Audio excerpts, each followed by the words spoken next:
Another new tool that Adobe has included in the photographer's toolkit, that is Photoshop CS2, is a reduced noise filter. This filter works on those files that you have photographed either with long exposure times or with a high ISO value. Take a look for instance at this 100 ISO image and then the same image, but this time shot on 1600 ISO with no noise reduction built in on the camera or turned on the camera.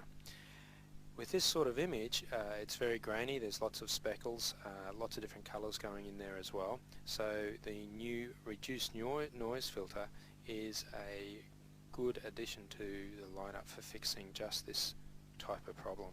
When you first open the new dialog, you'll notice you've got a zoomable preview on the left hand side, basic and advanced options here. We'll look at basic first, and essentially you have several slider controls, starting with the strength slider control, which is your main control over the noise reduction in the image. If you look at this after and then click with the mouse on the preview image, you will see before.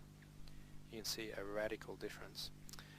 Along with that strength control, you also have a preserve details control, which allows you to put some of the sharpness back into your image, or these edge details, preserve those details whilst you're still trying to remove noise.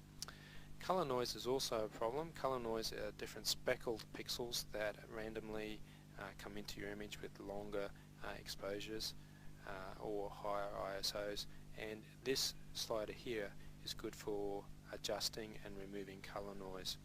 And lastly, you have a sharpen details option as well, which attempts to put more sharpness back into this corrected image.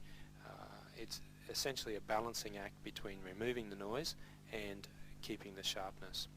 And a new addition, the Remove JPEG artifact, which is fantastic if you happen to have shot your images on JPEG, low quality JPEG.